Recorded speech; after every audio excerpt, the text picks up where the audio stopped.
36 дугаар бүлэг. Баривчлахаар шийдэв. Хоёр хажуугаараа модтой замаар хоорондон шивэр авир ярилцсаар холдож явсан хоёр тандааж чулуужалган хашаанаас сайн нэг гарч хөдөө хэрийн харгуй замд орсон хонин өөрсдийн яриаг өөрхөн дуулж орхихгүй гэж эмээхэн болоод чанга ярилцаж эхлэв. Скерти хамт ива хүнтэй хамтгаасан илүү өөртөө ярьж байгаа юм шиг. Мөнж дуйлантай юм болно үсттэй. Юу тэр бахма та гэж Стапсын гайхад нь хойволдаанчдын энэ том бүлгийнхнийг бүгдийг гартаан оруулдаг юм бол яста чөтгөр ав. Тэгвэл ч вэгэд хүн шууд хуранда баг дарга та Ахмад Стапс болоод л гараад өгнө гэсэн үг тийм. Мөн дог хэрэгэ. Тэгэхэд оролдоод өдөж болохгүй юм гэж юу? Болохгүй юмгүй боловч та бид хоёр тэгж даан чадахгүй. Та бид хоёрын хоолны савнуудаа босгоод буцаж ирэхэд бүгдээрээ арилаад өгсөн байна гэсэн үг. Тарцгаах тийшин хандаж байх шиг байсан. Тэгээд ч би явъя гэж яарсан юм. Гэснэг нэгийг бодсон янзтайгаар бид яасан ч амжихгүй. Эргээд ирцгээд юм гэхэд тал тийшээ тараад явж орхисон байх болно. Түүнээс гадна нөгөө нохоо харанхуугаар далимдуулаад алга болж ирэх бол бүр бааларсан юм болно. Бусд нь над хэрэгчгүй. Тэр л ганцаараа хэрэгтэй.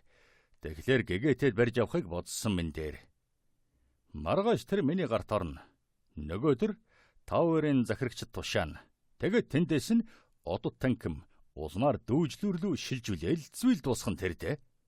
Гэж яриад хагас угсан дуулсан баг даргынхан тэрч тийм л дээ Ахмад минь харин эрхэм хүндэт мармад юг вэдгог яхав.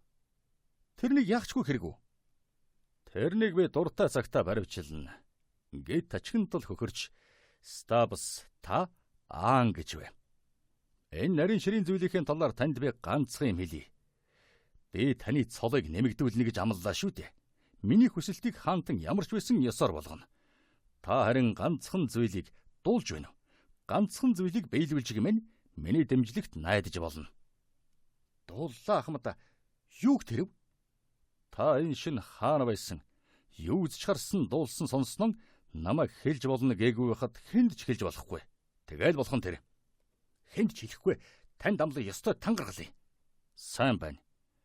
Та Ахмадаа гэж дуудуулах дуртай бол хэлсэн үгэндээ эзэн болох хэрэгтэй. Эрхэм нөхөр баг дарга минь. Яагаад ингэ шаардсны минь учрыг та удахгүй мэдэх болно. Тэгэл бүгдийг ойлгоно. Наан харин энэ шин хаана байсан юу хийсэн талаараа хэндч тэр тусман мармад юг вэдгод үг алдва. Гэд өөртөөгөө Эмил ванда эрхэмсэг мармад юг вэдгой минь. Эрхэмсэг хүн таны минь их зан энгисхийг дарагдах тийшин хандах байлгүй. Тоомжиргүй тань дэнтсэн гоо үсгэлэн давхаа таны ч гэсэн ялгаагүй. Хэрвээ би хүүхнүүдийг баг зэрэг гадралдаг юм бол өөрөнтөн тухайд нэг их эндүрээгүй бол хүүхнүүдийн бие сэтгэлд хүчтэй нөлөөлдөг шин сар гарахаас өмнө тоомжиргүй зангтан танигдахгүй болтол өөрчлөн Ричард Скертиг тас твэрийн халуун өвөртөө наалдуулаад хайрт минь чи минийх болооч үрд минийх болооч гэж гуйлгуул чадах таал нэг чадна гэж ярьж явлаа. Ингээд тэгж тэврүүлж байж чадаж байгаа юм шиг эмэйл дээрээ боссон боловч тэр дорхомон эргэдсэн толгой урамгүй унжуулав. Эвгүй хөдөлснөөс шархтай гарна эмзэглэн өвдөж өрсөлдөөд ялагдсан өрөөсөн бэлий олж авсан өрсөлдөх хүн байна гэсэн сэжиг төрөн тэгтэл тэр хоёр яг уулзаад салж байгаа харагдсан зэрэг эвгүй явдлууд эрэмб дараагараа санагдав. Эдгэрч үцээгүй шархан хүнснээс болж энэ бүх явдал урмын нэгмсэн хугалж сансандан хөрнө гэсэн сайхан хүсэл мөрөөдлийн унтраасан учраас тандах тагнах ажил нь туйлын амжилттай болсон боловч мармад юг вэдган өтгөн цэцэрлэг дундуур уруу дорой царайлсан хүн дуушуугүй явж байлаа. Марионы унтдаг өрөө хаана байдгийг мэддэг болсон учраас харш руу очдог хоёр хажуугаараа модтой замаар ормогцсон цонгойд нь хартал хөшгөний цаана хүүхэн хүн зогсож байсан нь манан будан дунд үзэгдэх төдий болоод уусан алга болдог гэж ярьдаг лус савдаг гэгч нүү гэлтэй алга болж орхилоо. Морныхон амыг татан зогсоогоод цонхноос хоёр нүд салгалгүй нэлээд харсан боловч баг зэрэгч гисэн баярлуулан баясгаар юм юу ч харагдсангүй. Харин ч харанхуй шөнийн өрөөний цонхны шил хүй төргмөр хөхрөн ёлтойж урмын улам чугалсан учраас санаа дагсныг ойлгоод уруу дорой царайлан хөдлөв. Чухам дээрэн бол тийм биш. Цонхны цаана харагдах шиг болсон тэр хүн үнэхээр Марион Уэйд байжээ. Гадаанаас нь хоёр морьтой хүн яваад өгөхийг үеэлдүүтэйгээ хоёул харснаас хойш цонхорон нэг бус удаа ингэж харсан. Тэгээд хоёулаа лаагаа дахин асаалгүй орондон орцгов. Тэгэхээс биш өөр яах вэ? Үдсэн харсан зүйл нь хэн нэг хүнийг гамшиг зовлон дунгах гэж байгааг мэдлээч гэсэн эгчдүү хоёр бүсгүй болиулж ямарч чадах биш те. Тэглээч гэсэн Марион хайр сэтгэлд хүнд нь аюул учрах гэж байгааг яг мэдсэнсэн бол яалаа гэж унтахаар шийдгсэн билээ. Тэгтэл нойр нь хөрсөнгүй. Морин зэргийн ахмад багдар хоёрын харанхуй шинээр хашаан чимб яваад өгдөг учир холбогдлоор баг зүйл байсан ч гэсэн өглөөнөөс хойш өөрийн зовоосон олиггүй муухай бодол сэтгэлийн дүгшээсэн хэвээр. Энэ хөдөө нутаг усанд ямар юмныхан наргаан цэнгийн өдийд байх вэ? Нэрд гарсан наргаан цэнгээчд ч аль хэдийн нойрссон цаг. Үеэлэгчдүү хоёр өөртөө орцхон ингэхэд ер нь энэ хоёр хүн ямар хэрэгээр хаашаага яваад өгдөг байв нү гэлцэн цаг гарвэ хэвдлээ.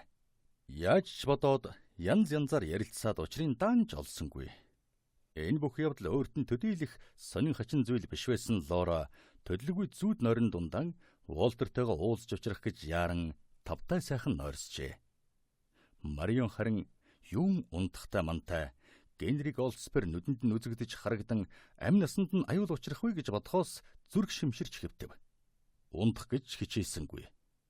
Лораг сэрэхгүй хичээн сэмийнхэн орхиж босоод цонх руу очин дэмийл баахан ширтлээ.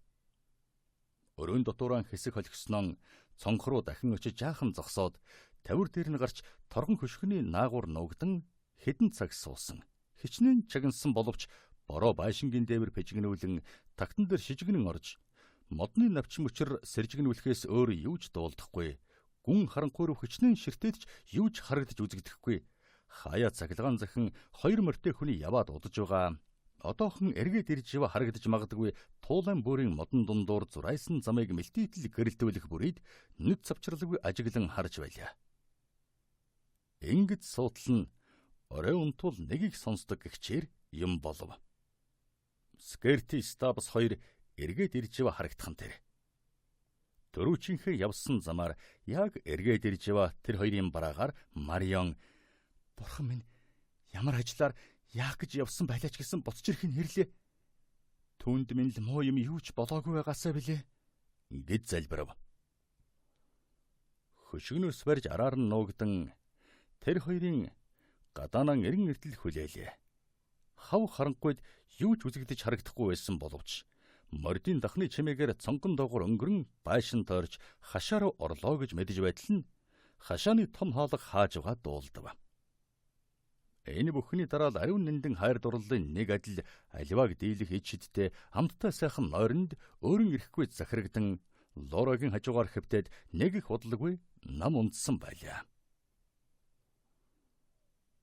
Скерти хоёр нүдэнд нь хормхон зуурын төдийд харагдаад алга болсон цас шиг цагаан юм жухам дээрийн өөрийн зүрх сэтгэлийг бүрэн эзэмдсэн Марион Уэйд мөн байсныг үнэхээр мэдсэнгүй. Өрөөндөн ууртаа орж ирээд бараг ирсэн өдрөө л Марион Уэйдийг өөрийн болгоно ямар ч аргаар хамаагүй эхнэрийн болгоно гэж өөр тамалснаа дотрон ахин дахин давцаар орон дээрийн хувцсан нартай чигээрэн сунаж унлаа. Унтах гэсэн дэн энэ биш. Уур нь ингэтлэн хөрсөн хүн юун унтахтай мантан дээр унтыг гэсэн бодолж төрсөнгүй. Биеийнхэн жилийг баг зэрэг гарганган бузар булаа санаагаан тухтайхан бодож тунгаах хэрэгтэй байсан хэрэгэлдэ. Чулууч жалгаас нааш гармагцсан л одоо ингээд яахан юу хийхэн бодож боловсруулан давын өмнө Генри Голдсперийг баривчлан Лондоны Тавер шорон руу харуул хамгаалалтаа хөргүүлэхээр шийджээ. Тэгэл тэр талаараа тунгаан бодож эхлэв. Баг даргаасан салхтан баг зэрэгэсэн 30 хүнийг үүр цайхын өмнө хөдлөхөд бэлэн байлга гэж тушаасан. Тэгтэн эднийх их сэрэхгүй тул бүрээ өвлэж босох, мордон эмээллэх, дохиоглгүй чимээг үхэн хөдлөх хэрэгтэй. Өөрөөр хэлбэл хинч мэдэх ёсгүй гэж хатуу сануулсан.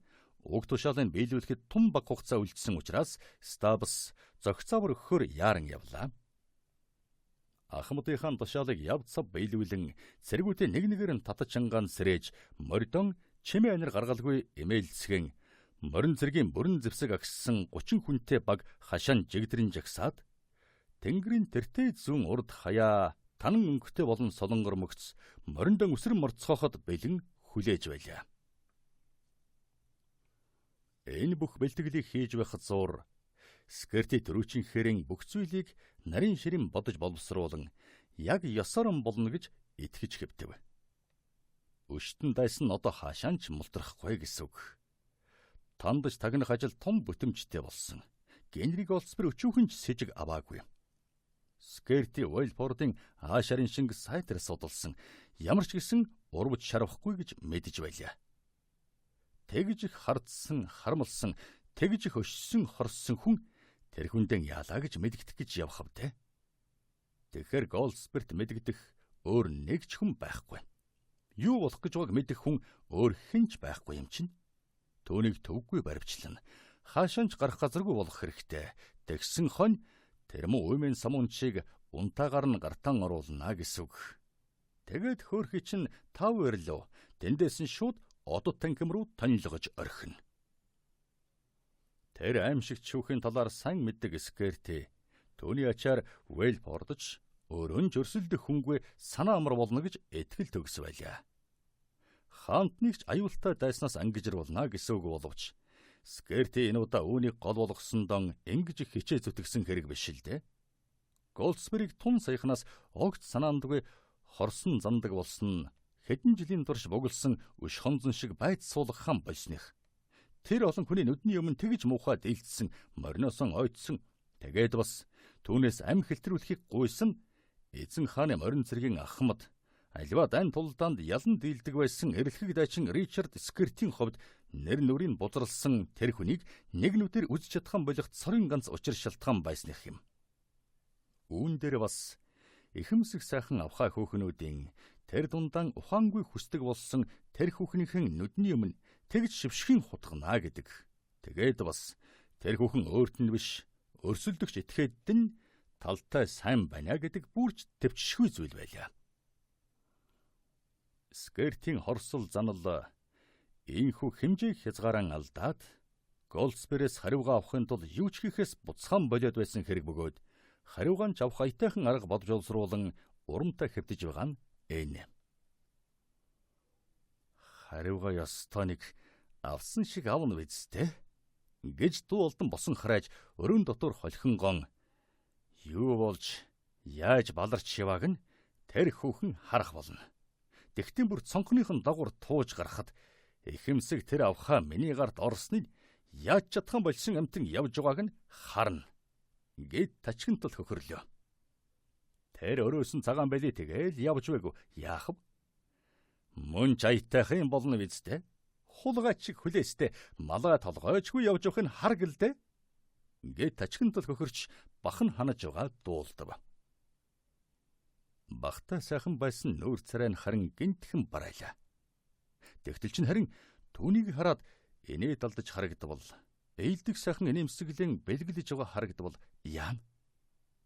Тэгвэл бүх юм баларлаа гэсэн үг. Тэгвэл миний хувьд баярлаад байх юм юу вэ? Түүнийг харин надаас илүү аз жаргалтай хүн болгоно гэсэн үг гэсэн айгүй юм бодогджээ.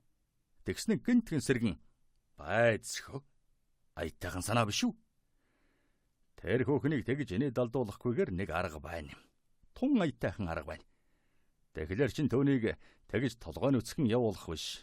Харин малгай дээр нь багц цэцэг тогтоогоод өмсгөж орхидог хэрэг. Тэгэхээр тэр хөөхөн ямар цэцэг бэлгэлж байлаа та? Намуу байлуу, жамба байлуу, улаан цэцэг байсан. Хүй ер нь улаан бол ямар цэцэг байсан ялгаа юу байдаг юм? Марион тэр дээрээс ямар ялгагчгүй. Тэгтээ харин онгож ганцсан тэр өдрөөс хойш малгай толгой дээр нь явж байгаа юм шиг харагдахгүйц байх хэрэгтэй юм шүү дээ. Намайг иймар хэргэлжээ гэж хэнч бодохгүй. Тэр цэцгийг хараад ч гэсэн энэ далдаж харагдаж гэмэн харин тэр хоёрын хооронд ямар ч учир байхгүй гэсэн үг. Тэгвэл ч ёстой нармын гарна гэсэн үг шүү дээ. Саяхан тэр золиг руу хараад энэ далдаж харагдахгүй гэж хичнээн их айж байв. Тэгсэн чинь харин ийм аятайхан арга санаанд орох гэж шүнжингэн ухаан минь орж гараад байх шиг байсан. Тэгсэн чи харин гэнтхий ингэж гийдэг байна шүү. Франц хадагтай минь уран ухаан гэж ярих их дуртайсан. Голдсберийн хувьд үнэхээр нэг санаандгүй юм болно биз дээ. Хэрвээ тэр Марионд хайр сэтгэлтэй юм бол хайртай сэтгэлтэй байхгүй хашаан зайлах вэ? Тийм бол миний яаж зовж шаналж явсан шиг зовж шаналж үзэг л дээ гэд хөхөрлөө. Зөв гарын бэли буруу гарынхаа дийлдэх хэрэг байжээ гэж багтав болон хамтаасныхан ууднаас Марионы өрөөсөн бэлийг гаргаж ирэн ширэн дээр байсан дуулганыхан өдөн соновтор дор туузаар дарвуулан тогтоолоо. Шоронд бодод суух юмтай байг. Өдөр шөнөгүй бодоод ч учрыг олохгүй гайхан шаналлахын цаагуур шаналлаг. Тэр цагт чинь хариугааныг авсан болдгийм байгаа биз дээ. Үүдний цаана хөлийн чимээ гарч урамтай сайхан бодлын тасалдуулав. Тэгтэлч Стабс шагаан бүрэн зэвсэгтэй 30 хүн хөдлөхөд бэлэн болоод байна гэж илтгэв. Тэдний чинь толгойлон хөдлөхөд би ч бэлэн байна гэд дуулган авч өмсөнгөн гарч ирсэн Скерти. 30 хүн гэдэг чинь арай ч олон байна. Гэлээч гисэн яхав олуулаа тусман найдвартай. Тэр үнгийг нүхнээс нь гаргаад алдаж орхиж яасан ч болохгүй. Олигтойхон бүслэхгүй бол алдаж мэднэ. Тэгтэн би түүнийг унтаагаар нь барьж авна гэдэгтэн эргэлзэхгүй байна. Хэнцэр сайхан харах хүү маань унтахтан өмсдөг тоорцогтойгон байж байвал ямар вэ, Стабс? Ёстойдаг читгэр ав. Аз химэртэй ан авд мордох гэж байгаадан урман сэргсэн Скерти дагуулынхаа хамт гарч мориндоо дохио хүлээн мордон барин зогсож байсан бүрэн зэвсэгтэй 30 хүн рүү инээд алдсаар ирлээ. Ахмад багдарах хоёр эрмэгцэн нам дугаар тушаал өгч баг зэрэг бүрийн дуу хүлээлгүйгээр Оксфордын зам руу ордог хаалга чиглэн хөдөллөө. Энэ бол хоёр даргын төрүүхэнд эргэж ирсэн тэр хаалга бөгөөд нойтон газар дээр өөрсдийн хоёр мөрний мөр хажуугаар нь өөр нэг морных орж ирсэн байхыг харсан Скерти баг даргадан гэрийн эзэнтэн маань эсэмэнд эргэж иржээ гэж шимнээд их л учиртай нэмсэглэн яамаа л да. Түүнийг би одоохондоо ямар ч гэсэн охины нөөрийн болготлоо яах ч вэ? Охины нөөрийн болгох юм бол ер нь яах ч вэ? Харин тэгж чаддаггүй юм бол Мармадюкгүй маань хаан эзэнтний хэр зэрэг найрсаг сайхан айс цамтайг мэддэг болох вэ? Чипэс зүүн тишин байдаг, экстэц залардаг болсоор зэгсэн удаж байгаа тэр харшид толгоо хоргодог болох вэ гэж айж байна. Гэт тачгантал хөхөрч тавэр шоронгийн талаар тэгж хошгинсондан бахан ханан морин гинтхэн давирч хааны их харгуйгаар баг зэргийн дагуулan тоос татууллаа. Толгой бэлээр хоёг дуулган гялалдсан хөвөрчва морин зэргийн цуваг холоос харахад олсныхон араас мушилдчихва авраг том хорт могой гэмээр санагдах байсан бизээ. 37 дугаар бүлэг Ориолын сэжиг. Энэ шөнийн хуралд оролцсон улс хоёр тандаачийн чулуу чалгыг орхин оцсноос хойш нэг их удалгүй тарцгааж ганц нэгээрэн 2-3-аараа овон суван гарч ирж мориндоо мордон эдлэнгийн хашаанаас гармагц тал тишиг явцгаагаад хэдэн хүн үлдсэн боловч үүр хаяархан өмнө чулуу чалгыг орхицохолоо. Сүүлчийн зочныг явсны дараа хийх ажилгүй болсон Голдсберийн хоёр төр агтчинч харихаар явлаа. Хуучин байшинд эзэн хар арстан зарц Григори Гарт 3 үлдэн Гарт тэр дорхонон энд ирсэн эхний шөнөөс хойш эвтэйхэн орон болж хувирсан галын дэрэгдэх эвэрлэг модон сондол дээрийн хажуулаад өглөө. Голдсбер хурал болсон төмрөөнд өөрөөр хэлбэл номынхон сангийн өрөөнд сууж байлаа. Ширээн дээр цаас дэлгсэн үзэг барьсан суугааг нь бодвоос ямар нэг чухал юм бичиж байгаа янзтай. Ориоло хийх ажилгүй ганцаараа үлдсэн боловч унтах гэж яарсангүй. Хизээ язааныхаараа үүдний хүнхэр татхан дагуур орж огтхонч хөдлөлгүй дуушуугүй зогсож байгаа түүнийг яг л хөшөөгэлтэй. Чулуу чалгаас хамгийн сүүлд явсан Вэлфорд Дэнси хоёрын хойноос ширтсэн хэвээр инхүү зогсож байгаа улаан арстан залуугийн юу бодож байгаа хэлэхэд хэцүү байлаа. Аль урдын юм төрсөн нутгийнхаа ойш шугуйг балчир багнасaan хам тоглож өссөн улаан арстан нөхдөн дурсан зогсож байгаа ч юм билүү. Хамгийн хайртай дотн улсан байсан ээждүү хоёроо дурсан зогсож байгаа ч юм билүү. Харин хэнийгэнч юугаанч дурсан сонсон байлаач гэсэн хэзээ язааны харан хэнэггүй тайван хөдөлгөөнгүй дуулшуугүй харанхуй руу ширтэн зогсож байлаа. Ингэж зогсож байснаа толгодын модтой оройд үүрийн ягаан туяа тусахад гэнт сэрсэн мэт болж хоёр нүднийх нь харц ухаалаг ялзаж харагдлаа. Гол үүдний өмнөх дагтарсан төмөр дахтай олон морины мөрүүлдсэн талбайг анхааралтай ажиглаж байгаа харвал хар багийнхан зан гэнтхэн хөдөлсөн байхтаа гэмээр шинжиж сонин гойдым олж хараагүй янзтай довжоноос нэлээд зайтай хэсэг газрыг ахиулан ажиглаж байснаа их л гайхсан янзтай болж тэр дорон бууж ирсэн чигээрэн эл сасгарсан нарийнхан замаар Байшингийн зүүн талд гарлаа. Булан хүрээд зог тусан юугаанчим олж харсан бололтой тонгойлоо.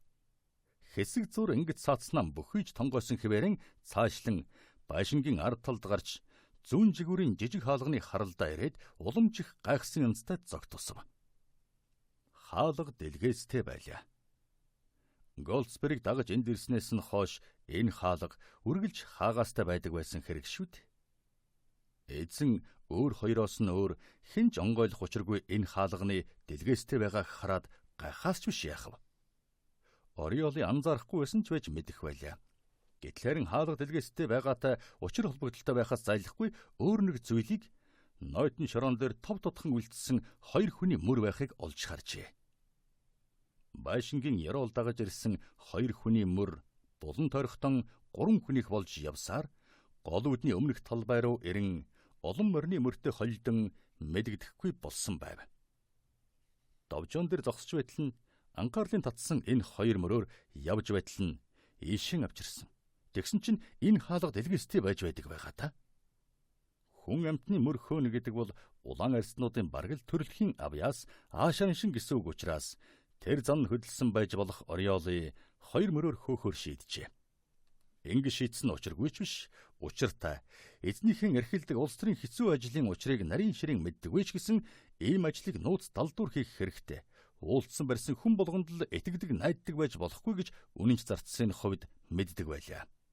Тэмдэж битүүхэндээ болгоомжилдог байсан болохоор энэ хоёр мөр анхаарлын өөрийн ирэхгүй татсан хэрэг байв. Ирсэн хүн болгоныг гадаа үүдэнд тосон том өрөөрөө дагуулan очиж байснаа тарцгаахт нь хүн болгоныг дагалдан гарч ирж байснаа сайн мэдж байлаа. Гарч ирсэн хүн болгон хашааны хаалгаар шууд явцгааж байсан. Тэгэхэр чин юун улс байшин тойроод явж орхисон байдаг. Яагаад өөрт нь үзэгдэж харагдаагүй байдаг хэрэг вэ? Байшингийн араас 3 хүний мөр гол үүд рүү эргэж ирсэн. Нэг нь хөлөөнийхний том хадаастай муу гутлын тэгэхэрэн морд харж байсан улсын нэгнийх байж таарах. Нөгөө хоёр нь харин дээгүр зиндааны улсын дэгжин гутлын мөр байдаг. Ориолын зөнгөөрөн ингэ тааварлсан бол дэлгээстэй хаалга руу ирээд сэжиг нь улам ихслээ. Ингээд шуудхан дотгошон орж давчуухан өнгөлөөр дамжин Скерти Багдар хоёрын урьдчинийн нууц цуглааныг ажиглаж байсан тэр өрөөнд орж очив. Бараг харанхуй байсан боловч саяхан хүн байж угаад гарсныг улаан арстан хархуугийн хурц хоёр нь төвгүй ажиллаа. Энэ хаалга дэлгээстэй энд орж ирээд гарсан болтой хоёр хүний мөр байсныг хараад буусан харн хаашаанч зайлахгүй улсын явдал болж таарлаа. Олон жилийн зузаан тоосон дарагдсан шалан дээгүүр гарсан мөрнүүдийг харсан Ориолын энд 2-3 хүн байж угаад цаг хагсан юм уу 2 цагийн өмнө гарцгаажээ гэж яг гэж чадхаар болов. Төгжөөтэй хаалганы наагуур татсан аалзны шүлс тасарсан шилэн дээр өндөг дарам хэртэй газрыг арчин цэвэрлснийг ч ажиж мэдээд тэр цорхоогоор шагаалсан чинь шүн ирсэн улсын нэгээр нь дагуулan оруулж байсан том өрөөнд доторх Эвил эзэн одоо ганцаархнан бичгийн ширээний дэргэд өөрийг ингэж харж байгааг огт мэдээгүй янзтай сууж байлаа. Хаалганы шил тогшин юу үдсэн мэдсэн нь эзэндээ мэдэгдэх гэж завдснаа минийхэн дохио зангааг эзэн маань олигтой ойлгохгүй байх гэж бодоод бушуухан очиж мэдэгдэхээр яаран гарч ирэв. Төрүүчийнхэн замаар нөгөө мөрнүүдийнхээ учрыг улам сайн олох гэж хичээн үрж сайн ажигласаар буцаж явхад нь үүр цайсан байлаа. Нар арай гараагүй ч гэсэн туян толгодын орой чулуу чалгын эргэн тойрны өндөр моднуудын оройг ув улаан өнгөтэй болгосон Нойрноос ирсэн төрлийн ахуйд навч мөчр дунд сөрчгнэлдэн цовоо сэргэлэн дуугаран ойр хавийг дүүргэж байлаа. Төрлийн ахуйдын дуугарч тэрв хоосон тавиурууд галтгооны өрөөний өмхөрсөн хан дуурганы завсраар хөөцөлдөж байгаа өхөр хулгунуудын дуугарч тэрв өөр ямар нэг нарийн ширийн учир шалтгаан харж тэрв Григори Гарт гэнтхэн сэржээ. Хүн амьтан тогтхон аргагүй хүржгэнтэл хурхирч байсан нь гэнтхэн болж ухсхийн өндөснөн бүр сэрв. Огцом хөдөлснөөс урд сандал нь булган чулуун шалан дээр төсгийтлэн унсан Гарт анхандаа нойрмоглоод юу болж байгааг мэдсэнгүй. Тэгээд харин сэхээ орсон боловч тухгүйхэн орон дээрэн эргэж хажуулах дур нь хөрсөнгүй. Салхинд гарахын далмаар цагийн баримжаа мэдэх санаатай гарч ирлээ. Григори өчигдөр өглөөхөн та бүхэн баг гадардаж байгаа болохоор хаанаас хэрхэн олж авсан талаар нь тодорхой яриадж яхав. Цагтай байсан бол тэр нь одоо экспричийн мөнгө хүлэгчийн мухлагт чаг зохилж хэвтээ. Түүнийхээ оронд авсан баримт бичиг нь өчигдөрхөн дээрэмчий явсан манерийн уутанд байгаа боловч хэдэн цаг болж байгааг хэлж өгч яаж чадах хэрэг вэ? Нар гараагүй байхад гайхлаа. Ердөн хагас цаг хэртэйхэн нүдний хор гаргаснаа мэдээд бас жаахан нойр авдгийн билүү гэж бодлон нэг хүн байшингийн булан тойрон далдарч харагдсан Ориоли мөн дөө. Энэ хархуу эгэлжирийн нэг муу зарц биш. Энэ айлын бойдоо учир дарсны зойрны дөлхөөр авч явдгийг мэддэг болсон манер араас нь очиж баг зэрэг юм олж болгол том муутайхан унтсан хүнд тус болно гэсэн үг гэж бодогдлоо. Ингээд очиж учир байдлын ойлгуулахаар хэд алхаад түүний юугаан хийж байгаа хэрэгвэ нэг л хачин байгааг гадарлаа. Зарц хархуу байдгаараа бүхийсэн хан дурганы яроолоор юугаан чим эржэв болтой харагдлаа. Яаж юу амтан гихчв гэж гайхсан манер булангийн наагур нуугдан аятайхан цохойж харлаа.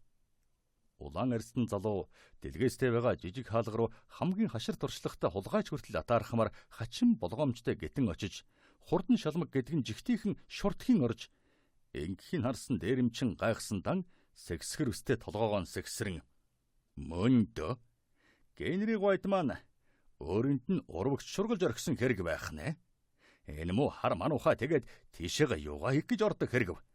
Лавл эдэж явах юм ирж ява хүн биш. Өөрт нь бүх төлхөр явдаг хүн чинь юугаан хэдийд эдэж явна дурын хэрэг шүү дээ. Тэгэхэр чинь өөр ямар нэг учиртай байж таарна. Тэгээд ямар учиртай байдаг байна вэ гэж бовнлоо. Сэгсгэр өстэй толгоогоо маажин тухайн байдгаар нүрчилгэн байж бодсон боловч учрын даанч олсонгүй. Хармуу улаан арьстан чинь эзнээс минь урвж чарвсан биш үү га? Цаг тун зэвэн болж байгаа үе.